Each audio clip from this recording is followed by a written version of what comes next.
നമസ്കാരം. അനന്തപുരിയിലെ ത്രികോണ പോരിൽ ബി.ജെ.പിയുടെ ആധിപത്യം എതിരാളികളെ പാടെ തകർത്ത അവസ്ഥയാണ്. പോരാട്ടത്തിൽ ഒപ്പം ഓടിയെത്താനാവാത്ത ക്ഷീണം ഇപ്പോൾ നമുക്ക് കാണാനും സാധിക്കും. ഇരുപക്ഷത്തിൽ നിന്നും നമുക്ക് അത് തന്നെയാണ് കാണാനാവുന്നത്. അങ്ങനെ തനിക്കെതിരെ തിരുവനന്തപുരത്ത് CPI നടത്തുന്ന പ്രചാരണത്തിന്റെ ഫലം ബി.ജെ.പി വിരുദ്ധ വോട്ടുകൾ ഭിന്നിപ്പിക്കുക മാത്രമാണ് ചെയ്യുകയെന്ന് കോൺഗ്രസ് സ്ഥാനാർത്ഥി ശശി തരൂർ. ഇതേ കൂട്ടരാണ് വയനാട്ടിൽ ഇന്ത്യ സഖ്യത്തെക്കുറിച്ചും രാഷ്ട്രീയ ധാർമ്മികതയെക്കുറിച്ചും സംസാരിക്കുന്നതെന്നും അദ്ദേഹം വിമർശിച്ചു. തിരുവനന്തപുരത്ത് എനിക്കെതിരെ കമ്മ്യൂണിസ്റ്റ് പാർട്ടി നടത്തുന്ന പ്രചാരണത്തിന്റെ ഏകഫലം ബി.ജെ.പി വിരുദ്ധ വോട്ടുകൾ ഭിന്നിപ്പിക്കുക എന്നതാണ്. വയനാട്ടിൽ ധാർമ്മികതയെക്കുറിച്ച് പ്രസംഗിക്കുന്ന ഇവരാണ് അവർ തലസ്ഥാനത്ത് ഇത്തരത്തിലുള്ള പെരുമാറ്റം കാണിക്കുന്നതെന്ന് അദ്ദേഹം എക്സിൽ പോസ്റ്റ് ചെയ്തു. എന്നാൽ വർഗീയ ഫാസിസ്റ്റ് ശക്തികൾക്കെതിരെ പോരാടുന്നത് ഇടതുപക്ഷമാണെന്ന് CPI general secretary D Raja പറഞ്ഞു. ശശി തരൂരിനെ പോലെ വിദ്യാസമ്പന്നനായ ഒരാൾ കേരളത്തിന്റെ ചരിത്രം ശരിയായി മനസ്സിലാക്കണമെന്നും അദ്ദേഹം നടത്തിയത് അസംബന്ധമായ പ്രസ്താവനയുമാണ്.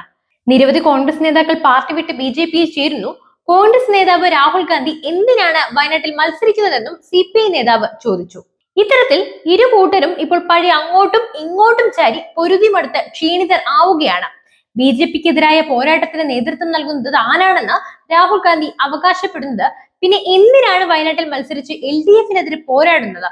ജനങ്ങൾക്ക് എന്ത് സന്ദേശമാണ് നൽകാൻ ഉദ്ദേശിക്കുന്നത്? കോൺഗ്രസ് വിശദീകരിക്കണം.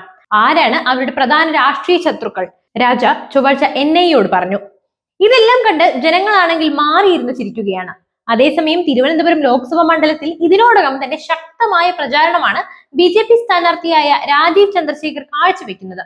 പരമ്പരാഗത കോൺഗ്രസ് വോട്ടുകൾ ബി.ജെ.പിയിലേക്ക് വരുമെന്ന് പ്രചാരണ സമയത്ത് തന്നെ തിരിച്ചറിയാൻ സാധിക്കുന്നതായി നേതാക്കളും വ്യക്തമാക്കുന്നു. 15 വർഷം MP ആയ ശശി തരൂരിന് നാടിനു വേണ്ടി ഒന്നും ചെയ്യാൻ സാധിക്കാത്തത് ജനം പ്രതികരിച്ചു തുടങ്ങിയതും കോൺഗ്രസ് കേന്ദ്രങ്ങളിൽ തോൽവി ഭീഷണി ഉയർത്തിയിട്ടുണ്ട്.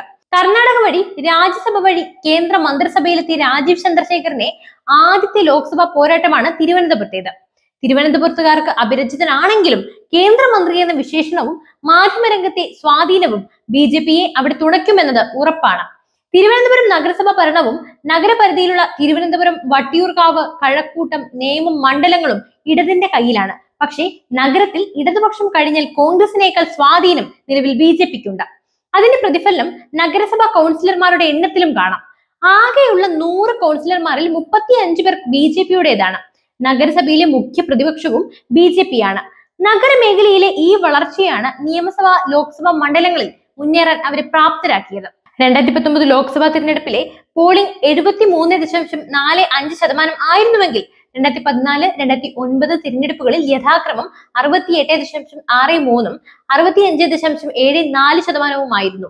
എന്നാൽ 2014-ലും 2019-ലും കോൺഗ്രസ് വിജയിച്ചപ്പോൾ കേരളത്തെ ഞെട്ടിച്ച് ബി.ജെ.പി 2ാം സ്ഥാനത്തെത്തി. 2014-ൽ ബി.ജെ.പി സ്ഥാനാർത്ഥിയായി മത്സരിച്ച O രാജഗോപാൽ അക്ഷരാർത്ഥത്തിൽ തരൂരിനെയും കോൺഗ്രസിനെയും വെള്ളം കുടിപ്പിച്ചു എന്ന് വേണമെങ്കിൽ നമുക്ക് പറയാം.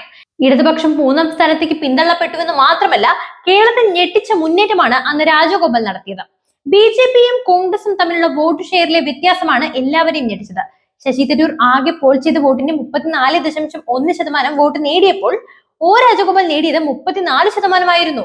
കപ്പിനും ചുണ്ടിനും ഇടയിലായാണ് ബി.ജെ.പിക്ക് അന്ന് ലോക്സഭയിലേക്ക് കേരളത്തിൽ നിന്ന് അക്കൗണ്ട് തുറക്കാനുള്ള അവസരം നഷ്ടമായത്. എന്നാൽ ഇത്തവണ കാര്യങ്ങൾ അങ്ങനെ ആവില്ലെന്ന് ഉറപ്പാണ്. കാരണം ഇനിയും ബി.ജെ.പി തന്നെ കേന്ദ്ര ഭരണത്തിൽ എത്തുമെന്നത് ഉറപ്പാണ്. ബി.ജെ.പിയോട് പോരടിക്കാൻ മാത്രം കെൽപ്പുള്ള ഒരു എതിർപക്ഷം ഇല്ല എന്നത് എല്ലാവർക്കും അറിയാം. അതിനാൽ തന്നെ രാജീവ് ചന്ദ്രശേഖർ കേന്ദ്രമന്ത്രിയാകുമെന്നത് ഉറപ്പാണ്. ബി.ജെ.പി വീണ്ടും വരുമെന്ന ചിന്ത ഉറപ്പിക്കുന്ന പ്രചാരണമാണ് അവിടെ നടക്കുന്നതും. അതുകൊണ്ട് മണ്ഡലത്തിൽ തരൂരിന് ലഭിക്കുന്ന വോട്ടുകളിൽ വിള്ളൽ വീഴുമെന്ന് തന്നെയാണ് രാഷ്ട്രീയ നിരീക്ഷകർ പറയുന്നത്. നല്ലൊരു സ്ഥാനാർത്ഥി വഴി മണ്ഡലം പിടിക്കാൻ ഇവിടെ ബി.ജെ.പിക്ക് സാധിക്കും. അത് രാജീവ് ചന്ദ്രശേഖർ ആയതോടുകൂടി ഏറെക്കുറെ ഉറപ്പായി. തരൂരിന് വെല്ലുവിളി ഉയർത്താനാവുന്ന സ്ഥാനാർത്ഥി, അതിനോടൊപ്പം ബി.ജെ.പിയുടെ സംഘടനാ ശേഷിയും ഒന്നിച്ചു നിൽക്കുന്ന ഒരു സാഹചര്യം, ജയം സാധ്യമാകുമെന്നതിൽ തർക്കമേയില്ല.